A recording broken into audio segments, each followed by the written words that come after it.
And I'm pleased to invite back to the stage Thomas, Diva, Taylor, Astrid, and Charlene.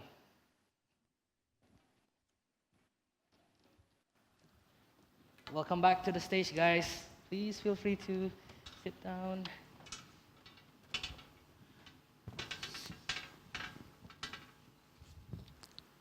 All right.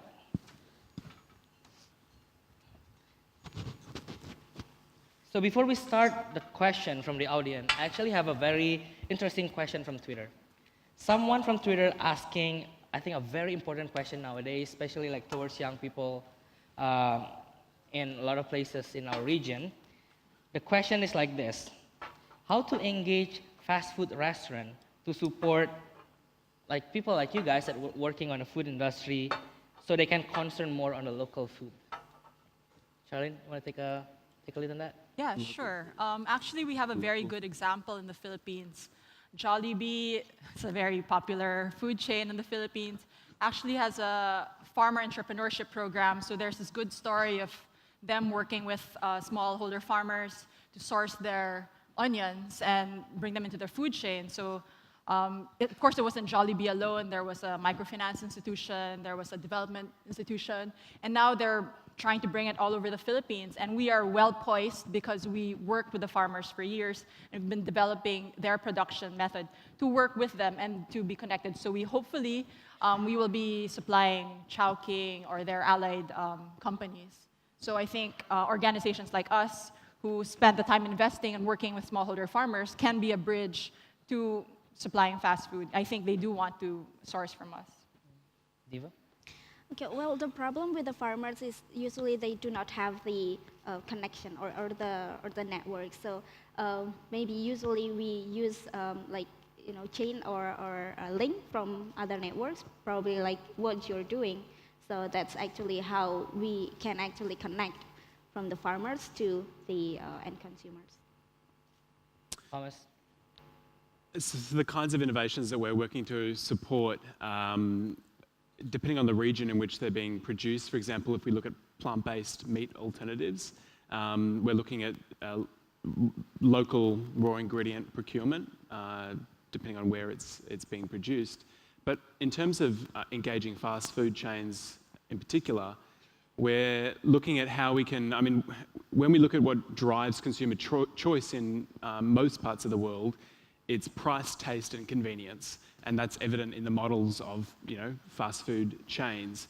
And so we're looking at how can we offer people these familiar foods that they're used to and that they enjoy, but that are healthier and more sustainable, so they don't come with the negative consequences typically associated with a standard quarter-pounder burger.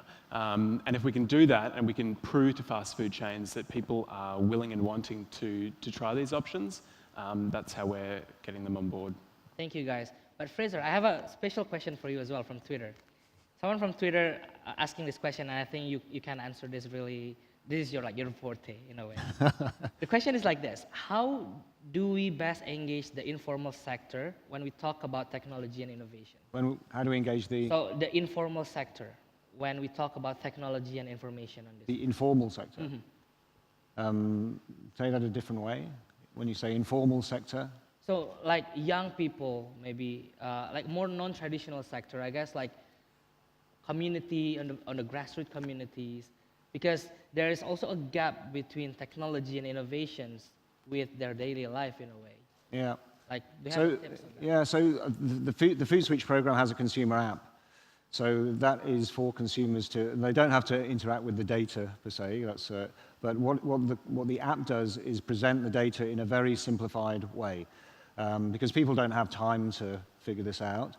They just want to be presented with easy labels or signals about what's good for them, what isn't good for them. The difficulty about health and talking about health is that you very quickly get into a discussion about comparing the health of product A versus product B. Someone will say, well, this is healthier because it's got less salt, but it's also got higher fat. So you need a way of kind of taking away that noise. And some things you can do is something called nutrient profiling, where you apply systems to it that kind of give a score to fat, give a score to sugar, give a score to salt, and you get this blended version, which is you can apply to any food and gives you a comparable sense of health for different foods. So what the FoodSwitch app does is exactly that. So you get an independent score that can compare a product with another product in a very simple 0 to 5 rating. So it has a rating of 2 stars. This has a rating of 3 stars. I know the 3-star rating is better for me, so I can choose that. So it takes away the issue about trying to understand the data. Thank you so much. I think when we talk about ideas, there's also a big questions on how to create the ideas that can be understandable by everyone with their common language, with local communities and stuff. And I think you guys already cover that really well as well on your presentations. But before that, we're gonna go to the audience. And ladies and gentlemen, if you have questions, please raise your hands. And I really hope that a lot of questions come from the audience. Yes, the lady in front. Someone have a microphone? Could help? Yep. And please introduce yourself, your name and where you come from, and to whom do you want to address the questions? Thank you. Oh, it's quite loud. I'm Tri. I'm a food editor from Femina magazine. It's a local magazine.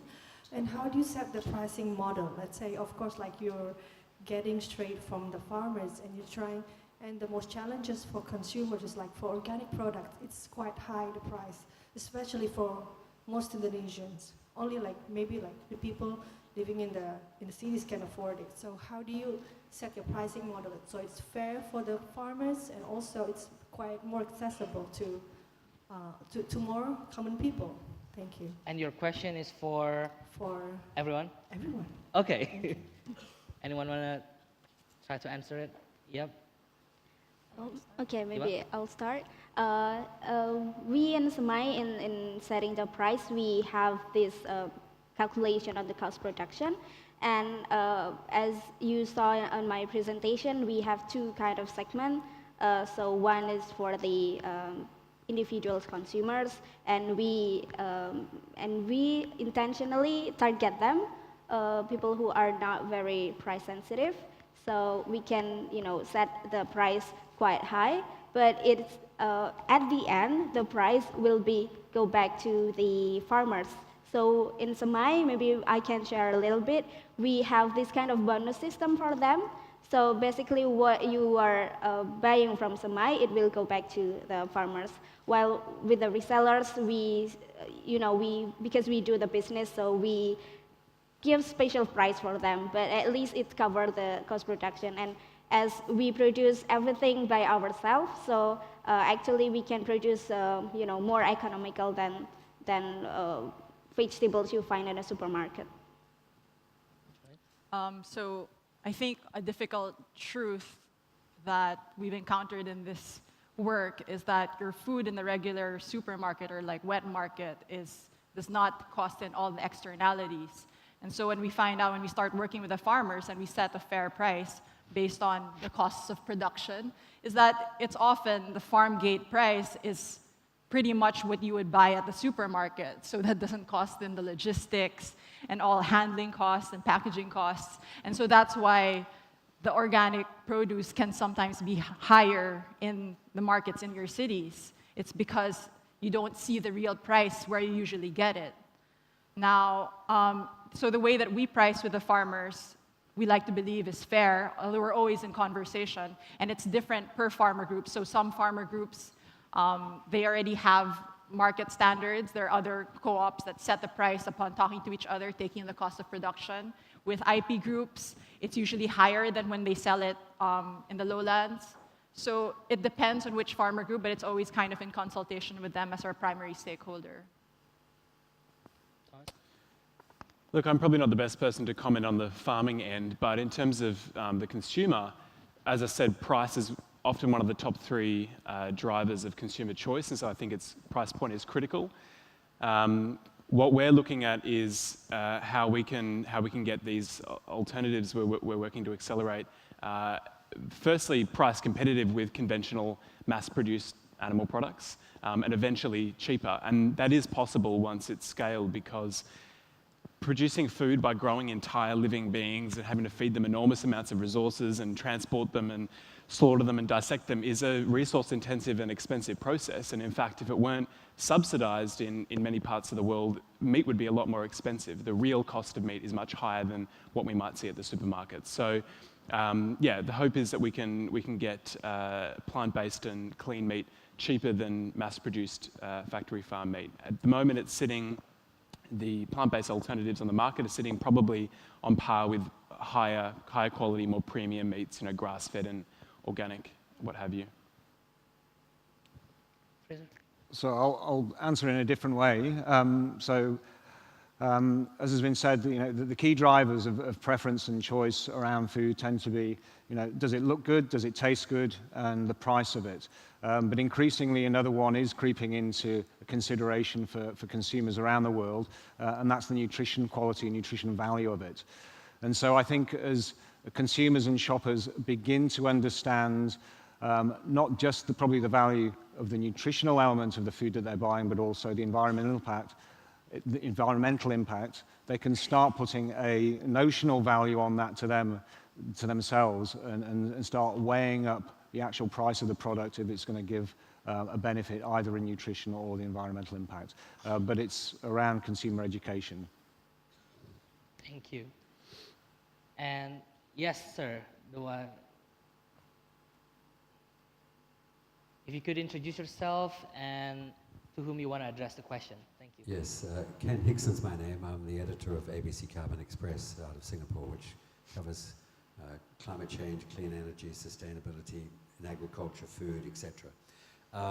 As this conference is being held in Indonesia and as a strong focus is sustainable agriculture, ethical, responsible production, the question of palm oil has not really cropped up, or I haven't heard it. And I'm just wondering whether the panel could make any comments not only on perhaps the environmental questions relating to palm oil production, and I know it's a very extremely important product from Indonesia, but also the health aspects which have also been raised by others around the world, that palm oil is not as nutritious or as healthy as an oil as some other oils are. So could the panel, and I was thinking particularly Thomas, because you referred to plant-based food and the importance of it, do we also need to be concerned about plant-based oils or vegetable oils like palm oil? Thank you so much. Thomas? Palm oil, in fact, I started out focused on that particular issue years ago and was involved with various projects looking at rainforest conservation, essentially, in Southeast Asia. And of course, palm oil presents a major concern. As a vegetable oil on its own and compared with other options on the market, it's not actually unsustainable. If we're comparing it with soybean oil, if we're comparing it with sunflower, canola, it can actually produce, and it often does, significantly larger quantities per hectare. So for that reason, it's considered by industry as a more sustainable alternative, but of course the way that it has been produced in recent times has been far from sustainable because it's often replacing rainforests. I think it's a hugely complex issue, and it's not a black and white solution. I think that I think there was a presentation yesterday that touched on the need to use vacant and available land that doesn't have forest and that isn't being utilised for those kinds of crops. Any kind of food production at this point has some level of impact on the planet. It requires some level of space and some level of resources. I think we need to look at what the best options we currently have available and go with those where appropriate, and look at how we can continue to use food technology and innovation to improve the efficiency of these foods. But it's not a black and white issue. It's incredibly complex, and as you've touched on, it's a big part of the economies in countries in this region. There's some instances in which there are local communities that benefit from the production of palm oil. There's also instances where local communities don't benefit and have land and livelihoods taken away from them. So it's a deeply complex issue. Thank you. Charlene, you have a... Sorry, none of my farmers work on palm oil, but I can just say that diverse farming allows them to as compared to, say, a monoculture or working for another farm, allows them to have easy access to their garden and food security. So those are all my thoughts on that. Yeah, I second that. Like, I mean, especially in Indonesia right now, the government is really pushing for the diversity of the natures and all the foods production. I think we should support it rather than opening more rainforests for the palm oil. Fraser?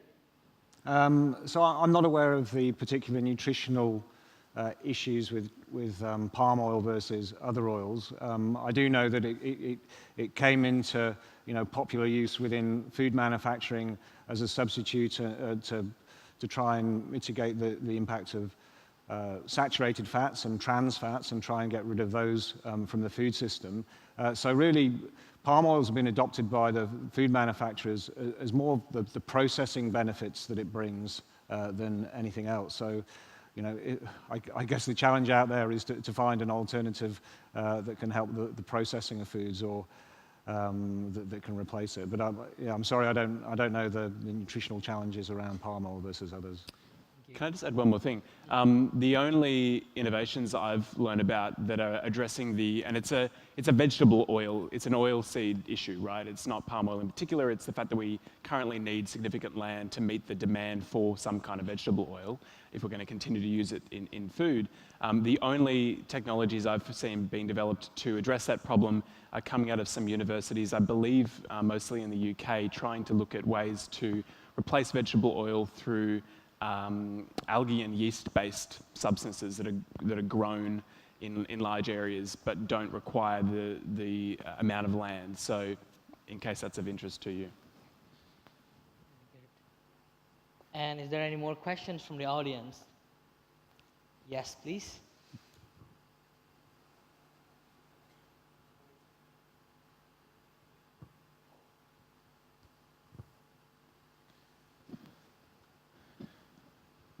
Hi, good morning. My name is Janet. I work for the UN Environment Program, and I have a question for Fraser, I think it was, from FoodSwitch. Yep. So your innovation was quite interesting because you're about communicating to consumers through an app, and we're all interested in how to use this ICT technology to better reach consumers and help them. So I was wondering, it sounds to me that your app has both the sort of the capacity of holding the information as well as the collection of the information. On the latter, have you thought about combining the information that you have about products with e-commerce retailers like the Woolworths app when people actually point of purchasing online? And I also have another question. Have you thought about including also environmental or sustainability or eco-label data as another layer of filter in your app? Thanks. So we've thought of both of those happily. On the first point about using the data to help shoppers in the online space when they're kind of Woolworths online or a retailer online shopping, absolutely. It would be a great thing for us, and it's a discussion that we're having with some of the retailers in Australia about using that. So the solution there would be, as a shopper going online looking to purchase something, if I've got a particular interest in gluten-free products or lower fat products, I can declare that or use a filtering system online, and I'll be directed to products that have a particular nutritional bent to them. So that should be interesting to a retailer, absolutely, and our data could do that and help that. The second part, what was the second part again?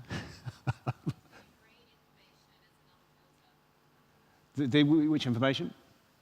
Green. Sustainable, yeah, of course. So strategically, FoodSwitch is born out of a medical health and research institute. So in certain respects, our expertise is around health and nutrition, and that's our proposition around FoodSwitch. But the kind of technical solution that we've got could easily embrace additional information such as environmental stuff. So all we need is a source of that information. The way that FoodSwitch populates itself is through the information on a food label, But if we could collect information around the environmental impact of foods, additionally, or anything else, we could incorporate that into our data system and send that back through the app to consumers and inform them that way, yes, possible.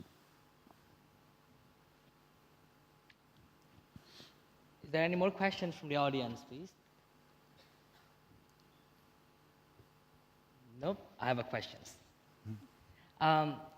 We've been talking a lot about like your success and then your achievements in building the communities and also working with your organizations. Could you share more on the opposite direction? What is the challenges you face? Like, is there any failures? And if so, like how you overcome that failures? Diva, I'll begin. You start. Okay. Sorry, there are a lot of challenges. So one of the challenges is that we work with marginalized groups, and that becomes very practical and real. Like sometimes they are not able to deliver because the spouse is sick, or there was a storm, or they couldn't find transportation to bring their product, or by the time it arrives, it's destroyed. So, and there's a lot of misunderstanding also on the consumer side. Why do the vegetables look this way? Why aren't they this size? All these things. And to be honest, the way that we go through it is just kind of persistence and continuing it. So we just address the problems as they come. Mm-hmm. They didn't have capital, we put a microfinance program. They didn't have greenhouses, so we fundraised for it.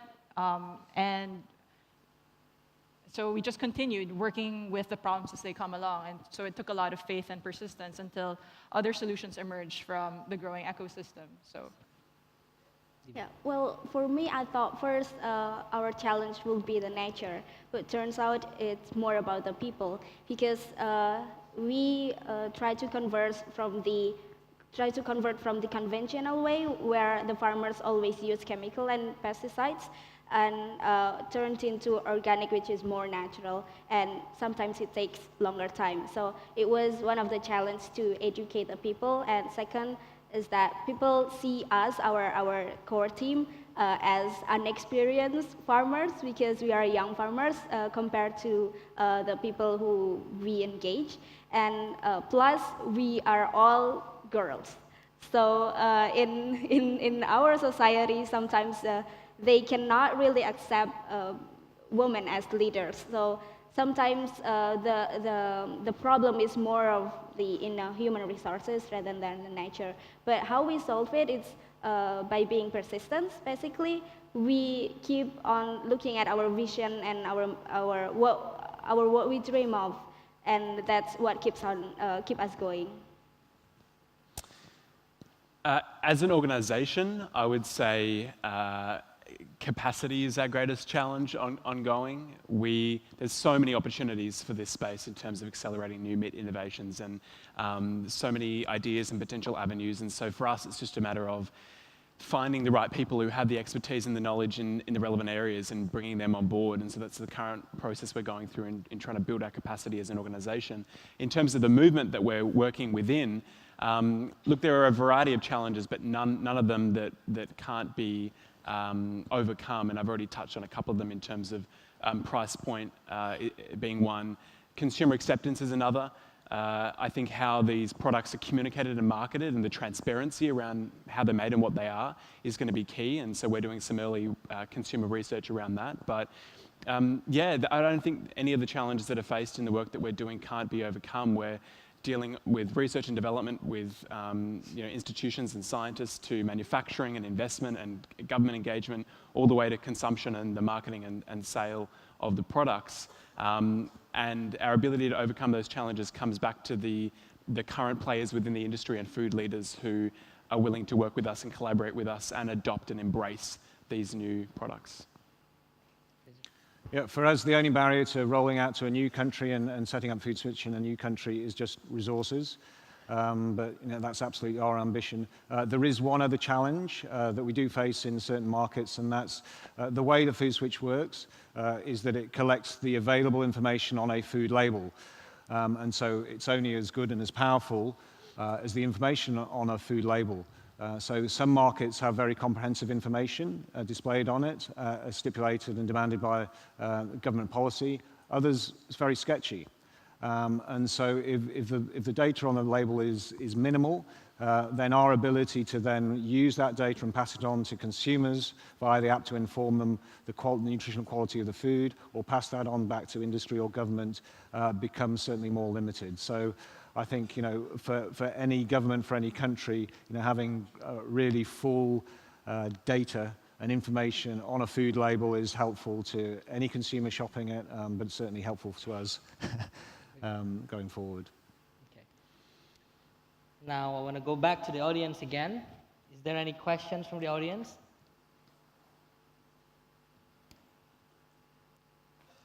Yes, over there. That gentleman. If you could stand up, please.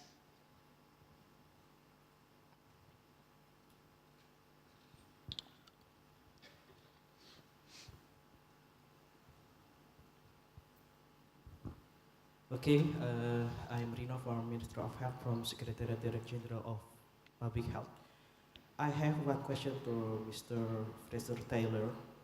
You mentioned in your presentation is the bad food is one main killer for number one. I asked how can you explain to us the data? You can explain our non-communicable disease from you can mention in 65% or I forgot. Can you explain how many countries you have been sampled to your data? Is Indonesia one if include to your sample or your research? Can you explain to us? Thank you. So the quote in terms of diet or food being the number one killer, and 34% of NCEDs are attributable ill health and disease attributable to diet, comes from a Lancet report from 2013 on the global burden of disease. We've collected data in 7 countries now, soon to be 8. We'd love to set up Indonesia, the data in Indonesia, but hopefully that will come. Did that answer the second part of your question?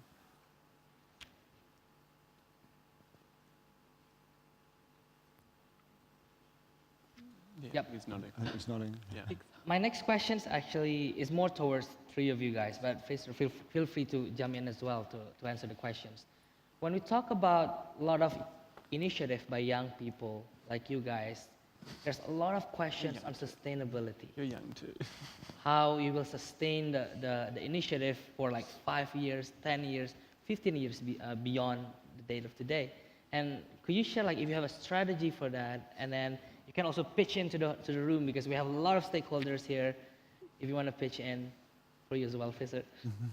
You want to start it, Charlene?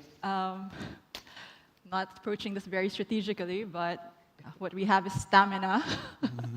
And over the last 7 years that we started this one idea, the market has, other solutions have emerged. So, like, we couldn't continue our business without Shopify, which makes having a website really easy, and online marketing, as well as like logistics providers that allow us to do door-to-door delivery. So I think a combination of faith and stamina, and over a while, like, being clear about who to talk to and looking at opportunities, solutions will emerge from the marketplace. In terms of sustainability, actually what we are doing in our Cijeruk farm is, making a model, some kind of like model, so then we can replicate it in our other farms, or maybe we can also make a collaboration or cooperating with other farmers in other area. It's not only in West Java, but also in around Indonesia. So hence the name, it's Semai Indonesia, not Semai West Java. So that's how we would like to make our business and models sustainable. And in addition to that, we also plan that, we believe that in young people, sometimes what they need are example. So what we are doing right now is making a really great example, so then they would love to copy and would love to follow afterwards?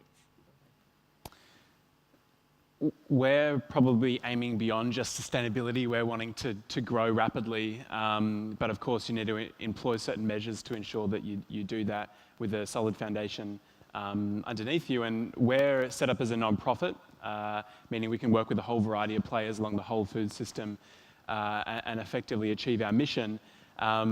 But we're also looking at opportunities to diversify our revenue, and perhaps that's consulting or there's a variety of options. But at this point, we're relying predominantly on philanthropic contributions, and now that we have what's called DGR status in Australia, which can be difficult to secure, but we managed to do it, means that donations that are made are tax deductible, so we can approach larger philanthropists and givers. And so, yeah, ultimately, like I said, it comes down to the people that we work with and who's willing to get on board. Fraser. So like ourselves, we're born out of a charitable institute, a health institute, but we're really focused on making FoodSwitch financially sustainable, and we're approaching industry to see if there's there's definitely interest in the data that we can provide. It adds value back to them as a business, and we can get revenue from it. That's going to help us roll out and fund our rollout to other markets where we can create an impact. So, so that it's profit for purpose, as the saying goes. So we're looking for commercial revenue from the food industry and from the health industry broadly that can help underwrite some of our expansion so we can create public health good. Thank you so much, everyone. I think we should just give a round of applause to all of the speakers. Unfortunately, the time is up, but I think if I can take some takeaways from your presentations from 9 a.m. today, I would like to say that I'm really inspired with all initiatives that you have shared, and I think it is really proof that simple solution in our community can contribute to the transformation of global food systems. And this is not only when we try to change the food systems, it will impact our climate as well. It will impact sustainability and also health challenges that we face. And again, from the presentations from this morning as well, we know that these stories prove that everyone can make a difference. And for people watching us online as well, and I hope this can be like a source of inspiration for a lot of young people as well. And lastly, time to act is now, right? And guys, I would like to invite again, please give round of applause to our speakers. And thank you so much.